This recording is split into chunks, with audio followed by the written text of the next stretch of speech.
Municipality ఏర్పడి దాదాపు 7 నుంచి 8 సంవత్సరాలు పూర్తయితా ఉన్నది. మా దయనీయమైన పరిస్థితి ఏంటంటే చెన్నూరు పట్టణం లోపల ట్యాక్సీలు 2000 ఉంటే 20,000 అయినాయి, 3000 ఉంటే 50,000 అయినాయి. కానీ మా పైసలన్నీ ఏడిపోతానే అర్థమైతలేదు. ఈ మున్సిపల్ ఆఫీస్ ముంగట కనీసం కాంపౌండ్ వాళ్ళు కూడా కట్టుకోలేదు మా కమిషనర్ సార్. మరి ఈ పైసలన్నీ రూపాయలన్నీ ఏడిపోతాయి, ఎవరు తింటారు, ఏడిపోతానే తెలుస్తలేదు. స్వచ్ఛ చెన్నూరు కింద వచ్చిన ఆటోలల్లా 30-20 వచ్చినాయి. అప్పుడు అత్తంలో 15, 6, 7 నడతాయి, 2, 3 అన్నీ కింద బండలెక్కిచ్చింది. అవునే ఈ పైసలన్నీ ఏం చేస్తాను రా, తింటాను రా? కేంద్ర ప్రభుత్వం ఇచ్చినటువంటి పైసలతోటి రిపోర్ట్ చెత్త తీయండి, స్వచ్ఛంగా ఉంచండి. స్వచ్ఛ భారత్ కింద వచ్చినటువంటి ట్రాక్టర్లు కనీసం కూడా రిపేర్ చేసేటువంటి కనీస స్థాయిలో లేదు. దీనికి ఒక మా మంత్రి గారు ఉన్నారు ఇక్కడ. మా మంత్రి గారు ఏం చేస్తారో అర్థమవుతుంది. ఈయన పోయినప్పుడల్లా, ఆయన వచ్చినప్పుడల్లా ఈయన పోయి చేతులు కట్టుకుని నిలబడే తప్ప 5 కొత్తలో పనిచేసింది లేదు. ఇక మాకు పాపము కూరగాయల మార్కెట్ నిర్మాణము మా మంత్రి గారు ఎట్లా ప్రమాణ స్వీకారం చేసిందో అట్లా బంద్ అయింది. ఆ బంద్ అయిన మార్కెట్లకు ఇవాళ మా కూరగాయల మళ్ళీ అమ్మేటోళ్ళు అందరినీ పట్టుకొచ్చింది. మరి వాళ్ళకి ఏమైనా సౌకర్యాలు చేసిండ్రా? పాపం ఆ రోడ్డు మీద ఉంటే ఖర్చాన్ని ఉండే, ఇక్కడ ఖర్చు కూడా లేదు. కంకర్ రాళ్ళ మీద కూర్చోండి, నెత్తిలా ఎండలో చత్తాండ్రు, వానకు దడతాండ్రు. ఆ రూములు ఉన్నాయి, వాటికో తలుపులు లేవు. ఎందుకు తలుపులు పెట్టడో తెలియదు. ఇక చెన్నూరు మున్సిపాలిటీకి హిందూ శ్మశాన వాటిక ఇచ్చి 10 లక్షల రూపాయలు కేంద్ర ప్రభుత్వం అనౌన్స్ చేసి ఎన్నో ఏళ్ళు అయిపోయింది. కానీ అక్కడ హిందూ శ్మశాన వాటిక కట్టిన దాఖలాలు లేవు. కొబ్బరికాయల మీద కొబ్బరికాయలు కొడతారు. ఇక ఓట్లు వచ్చినాయని ఊరన్నీ కొబ్బరికాయలే. కొబ్బరికాయల దుకాణాలు ఇలా ఉన్నాయా? పందైనా కొబ్బరికాయలు అన్ని ఒడిచిపోయినట్టు. కొబ్బరికాయలు మొత్తం ఒడిచిపోయినాయి, అన్ని కొబ్బరికాయలు కొడతారు. మరి 2 ఏళ్ల నుంచి అప్పుడోటి ఇప్పుడోటి కొడితే మా దుకాణంలో పాపం స్టాక్ అని ఉండు, అది కూడా లేకుండా అయిపోయింది. ఇది దయనీయమైనటువంటి స్థితి. మంత్రి గారు, మీరు ప్రమాణ స్వీకారం ఎమ్మెల్యేగా ఎన్నికైన తర్వాత ఇక్కడ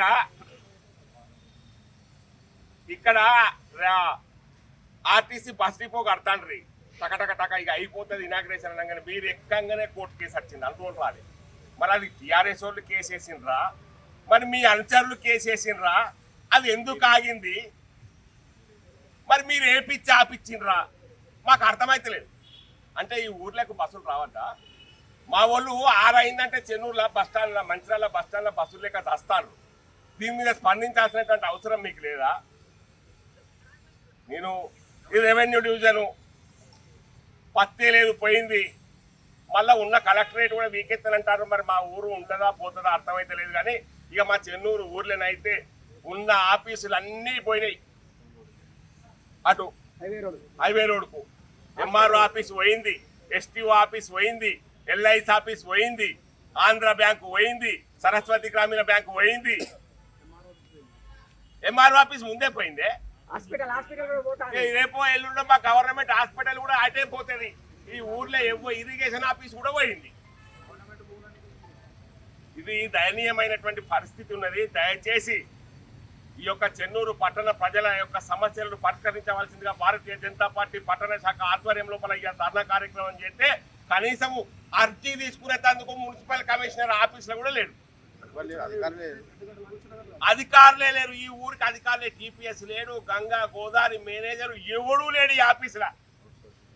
అవుట్ సోర్సింగ్ వాళ్ళు ఉన్నారు, వాళ్ళకి ఇవ్వాల్సినటువంటి పరిస్థితి ఉన్నది. ఇవాళ పరిస్థితి ఈ చెన్నూరు మున్సిపాలిటీ పరిస్థితి గిట్టున్నది. దయచేసి మంత్రి గారు, మీరు ప్రభుత్వంలో ఉన్నారు, ఇవి శిలాఫలకాలు వేసుడు, కొబ్బరికాయలు కొట్టుడు కాదు. ఈ ప్రాంత అభివృద్ధి పట్ల దయచేసి మీరు నిధులు కేటాయించి ఎన్నికల వాగ్దానాలు కాకుండా దయచేసి పనులు చేయాలని మేము విజ్ఞప్తి చేస్తున్నాం. భారత్ మాతాకి జై. మాట్లాడు దీపాలు అశోక్ మాట్లాడు.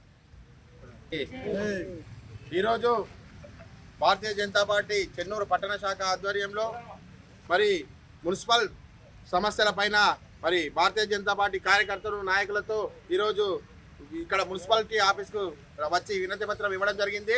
ముఖ్యంగా కూరగాయల మార్కెట్లో కనీస సౌకర్యాలు లేకుండా కానీ ఆల్రెడీ కనీస సౌకర్యాలు ఉన్న ప్లేస్ నుంచి మరి కనీస సౌకర్యాలు లేని ప్లేస్ వరకు మరి వాళ్ళని తీసుకొచ్చి ఇబ్బంది పెడుతున్నారు. అక్కడ మూత్రశాలలు లేవు, తలుపులు లేవు, ఏం లేవు. మరి ఇంకా తాగునీటి సౌకర్యంతో గత వారం రోజులుగా మరి వార్డులలో తాగునీటి సౌకర్యం లేక ప్రజలు విలువ ఆడుతున్నారు. మళ్ళీ ముఖ్యంగా దాని ఏది డ్రైనేజీ సిస్టమ్ బాగలేదు.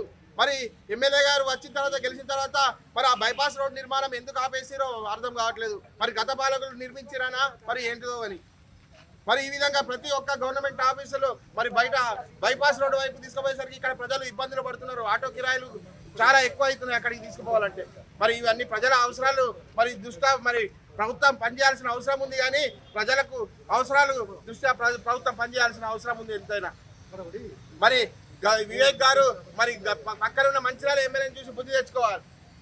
పక్కనున్న మంచిర్యాల ఎమ్మెల్యే ఒక 500 కోట్ల రూపాయల వరకు తీసుకొచ్చుకున్నాడట. మరి నువ్వు మంత్రి అయినవు, నువ్వు మంత్రిగా ఉండి కూడా నువ్వు ఇక్కడ చెన్నూరు పట్టణాన్ని కూడా అభివృద్ధి చేయకపోతే నువ్వేం మంత్రి అయినా నేను ఈ సందర్భంగా నేను ప్రశ్నిస్తున్నా. మరి పక్కనున్న మంత్రి ఎమ్మెల్యే సాధారణ ఎమ్మెల్యే తీసుకొచ్చిన నిధులు కూడా మీరు తీసుకురాలేకపోయారు. మరి హిందూ శ్మశాన వాటిక లేక మరి హిందూ సోదరులందరూ మరి మరి ఎక్కడో గోదావరికి పోయి మరి వారి కార్యక్రమాలు నిర్వహించుకుంటున్నారు. మరి హిందూ శ్మశాన వాటికను వెంటనే మీరు నిర్మించాలి. మంచిర్యాల చెన్నూరు మున్సిపాలిటీలోని సమస్యలన్నీ పరిశీలించిన తర్వాతనే మీరు ఓట్లు అడగాలని ఈ సందర్భంగా విజ్ఞప్తి చేస్తున్నాను. చెన్నూరు మున్సిపాలిటీ ప్రజలకు కూడా ఒక విజ్ఞప్తి చేస్తున్నాను. విజ్ఞతగా ఆలోచించండి.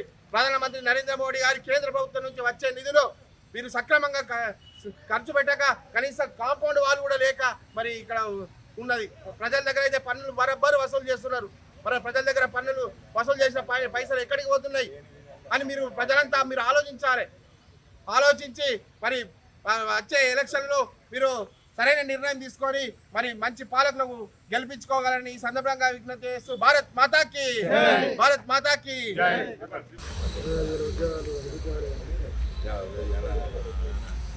ఈరోజు రాష్ట్ర భారతీయ జనతా పార్టీ పిలుపు మేరకు జిల్లా బీజేపీ అధ్యక్షులు నగునూరి వెంకటేశ్వర గౌడ్ గారి ఆదేశాల మేరకు ఈరోజు చెన్నూరు పట్టణంలో పట్టణ శాఖ ఆధ్వర్యంలో మున్సిపల్ కమిషనర్ గారికి చెన్నూరులో ఉన్నటువంటి స్థానిక సమస్యల మీద మేము మెమోరాండం ఇద్దామని ఇక్కడికి రావడం జరిగింది. అయితే ఇక్కడ చెన్నూరు స్థానిక సమస్యల మీద మేము మెమోరాండం ఇవ్వడానికి వస్తే ఈరోజు కమిషనర్ గారు ఆఫీస్లో లేకపోవడం చాలా విచారకరం. అయితే ఏ రోజైతే మన మంత్రి గారు వస్తారో ఆ రోజు ఈయన మన మంత్రి గారితోనే తన పయనం కొనసాగిస్తాడని అందరికి అర్థమవుతుంది. అదేవిధంగా ఇక్కడ చూస్తే చెన్నూరులో కనీసం మొన్నటికి మొన్న మార్కెట్ కూరగాయల మార్కెట్ని ప్రారంభించడం జరిగింది. దాంట్లో మనం మెట్లు ఎక్కుతుంటే దిగడానికి కూడా కనీసం మెట్లు లేని దుస్థితి కలిగింది.